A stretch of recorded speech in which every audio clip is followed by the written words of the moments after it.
Bem-vindos ao Finanças de Cabo a Rabo e nesse vídeo eu vou comentar sobre o resultado do primeiro trimestre de 2025 do Banco Itaú. Hoje o Itaú vale no mercado 63,2 bi de dólar, tá?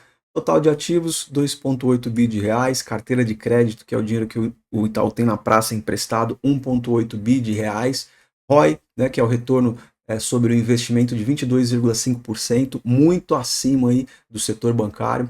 Índice de eficiência 37,5%, que é quanto o banco gasta para ganhar dinheiro. Quanto menor, melhor esse índice, tá? E o Itaú tem quase 100 mil colaboradores aí. O resultado consolidado desse primeiro trimestre foi extraordinário, 11,1 bi. Vou começar aqui falando sobre a carteira de crédito, né? O total que o Itaú tem emprestado aqui na praça é de 1,3 bi. Desse montante, para as pessoas físicas, tem 448 milhões, né? Micro, pequenas e médias empresas, 273 milhões e grandes empresas, 425 milhões. Na parte de pessoa física, os empréstimos subiram aí, né, em relação ao último trimestre, 0,9%. A parte de crédito pessoal subiu 2,2%. E um destaque aqui para o crédito imobiliário. As pessoas estão comprando mais imóveis, então subiu quase 5% em relação ao último trimestre. E teve ali uma leve queda, né, na parte de empréstimos para micro, pequenas e médias empresas e também para as grandes empresas. Isso considerando o trimestre anterior, né, mas se a gente analisar ano a ano, aumentou bastante aqui para 13% das grandes empresas e das micro, pequenas e médias empresas 17,7%. Então, no final das contas, o banco continua crescendo, né, sua carteira de empréstimos, principalmente nessa parte de pessoa jurídica aqui com as pequenas e médias e grandes empresas. Tá emprestando bem. Agora vamos analisar a qualidade, né, dos créditos, né? Esse NPL aqui significa Non-Performing Loans, que são os empréstimos inadimplentes, né? Aqui são, como é que a gente pode dizer? Os empréstimos que estão com pouco tempo de atraso, de 15, perdão, a 90 dias. Se a gente observar aqui, ó, a linha cinza representa o Brasil, a azul a América Latina e a vermelha é o total. Então vamos analisar direto a total aqui, né? Puxar de dezembro de 2023, esse nível de inadimplência de 15 a 90 dias era de 2,3%, para a data atual caiu para 2,2%. Já aqueles devedores, né, que estão atrasados há mais de 90 dias, caiu aqui de dezembro de 2023 para 2,8% para 2,3%. Então isso quer dizer na prática que a inadimplência está baixando, o Itaú está recebendo mais, né, o dinheiro que ele colocou a empréstimo aí. Falando agora da margem financeira, né, que é quanto que o banco ganha de dinheiro, né, emprestando, né, esse dinheiro para as pessoas, com juros, com taxas, etc., né, depois de descontar tudo que ele gasta para captar esse dinheiro, né, ou seja, quanto que sobra para o banco depois dele emprestar. Você vê aqui, se você analisar aqui o último trimestre, o Banco Itaú tinha ganhado aqui 28,5 bilhões e teve um acréscimo aí de 0,9 bilhões, ou seja, subiu 3,2% para a data atual aqui desse primeiro trimestre de 2025, 29,4 bilhões.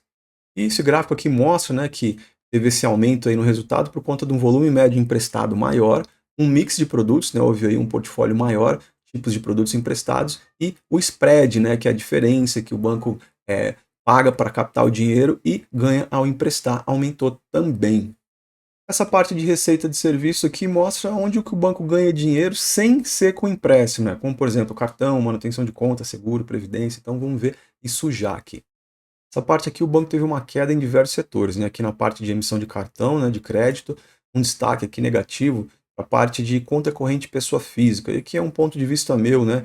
Uma queda de quase 1 bilhão aqui, né, de incremento na receita. Isso por conta de muitas fintechs que tem no mercado, inclusive o Itaú, até pouco tempo atrás tinha o IT, né, mudou de nome agora, tá tendo como conta do próprio Itaú, então o pessoal tá mais antenado nisso e não está disposto a pagar aquelas cestas de conta corrente, né, que antigamente eram muito comuns, né. Agora na parte de seguro, previdência e capitalização, comparando com o mesmo período do ano passado, teve um aumento aí de 16%. No final das contas, né, sobre esse slide aqui, o banco continua ganhando bem com a parte de seguros, né, serviços, né, mas teve algumas quedas de um trimestre para o outro aí. E essa parte de despesas não decorrentes de juros trata do que o banco gasta para funcionar, né, sem contar os juros pagos. Então, a gente fala aqui de despesa pessoal, coisas como salário, infraestrutura, atendimento, custo operacional, tecnologia e tantas outras coisas.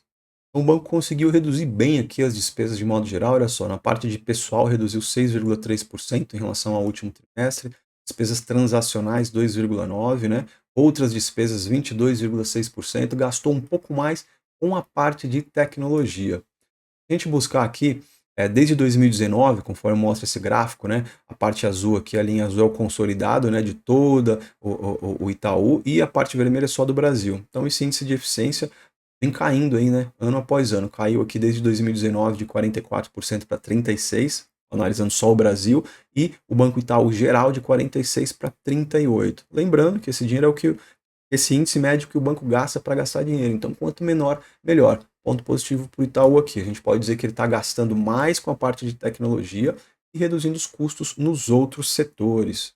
Essa parte de capital aqui, né, é quanto que o banco precisa manter de reserva de segurança, digamos assim, para poder emprestar dinheiro com tranquilidade e enfrentar alguma possível crise. É o índice de Basileia, tá? Trocando em miúdos aqui, né?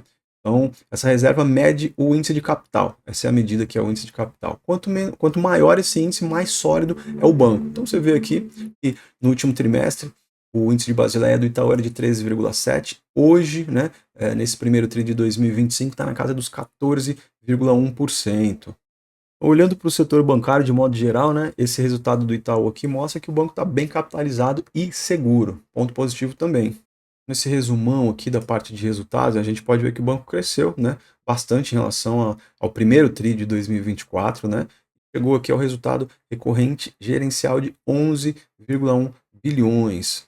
Foi um crescimento de 2,2% em relação ao último trimestre, né, e de quase 14% em relação ao mesmo período do ano passado. Então o Itaú literalmente está de parabéns. Como é que o mercado, né, de modo geral, reagiu a esses resultados, né? Como você pode ver as notícias aí, né?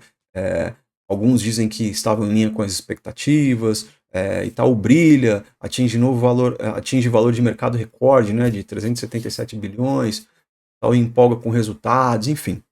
A gente pode observar aqui, ó, que antes do anúncio dos resultados aqui, o valor da ação estava na casa dos 31,30, né? Logo após o anúncio já subiu aqui consideravelmente, 32,95, chegou no pico de 32,95 aqui no momento em que eu gravo esse vídeo. A gente pode observar que o preço sobre lucro, no momento dessa foto aqui, é de 8,34 e o preço sobre valor patrimonial de 1,73.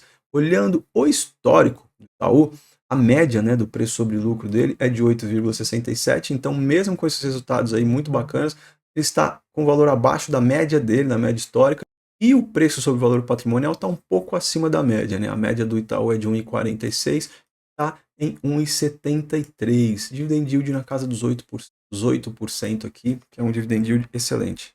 Lembrando sempre, né, o dividend yield é aquilo que foi pago nos últimos 12 meses em relação ao momento em que você está analisando a ação aqui. Dentro dessa foto aqui, o dividend atual é de 8,2% e ele caiu um pouco porque o valor da ação subiu. A média dos últimos 5 anos é de 5,42%. Como é que o Itaú paga dividendos, né? Assim como o Bradesco, ele paga uma mixaria todos os meses, né? Menos de 2 centavos, então não dá para nada, né? Você tem que ter um valor exorbitante de ações para gerar algo considerável. Mas nos últimos tempos ele vem pagando aqui, ó, alguns dividendos bacanas, esporadicamente aqui, vou puxar de 2023 para cá. Então ele pagou em fevereiro, pagou em maio, agosto e novembro, né? Em 2024 se repetiu mais ou menos essa média, fevereiro, aqui mais ou menos em março também, entre junho e julho e outubro, e está se repetindo aqui no ano de 2025 também, ó. Aqui já anunciou no final de janeiro um dividendo extraordinário e em março também. Enfim, né? O payout do Itaú no último ano foi de 55,99%, um payout bacana também. E a tendência qual é? Tendência, né? Lucro aumentando, payout alto, tendência é que os dividendos também aumentem, né? Então, vamos ver. Dito tudo isso, é difícil até de achar algum defeito, apontar algum defeito nesse momento do Itaú aí, né?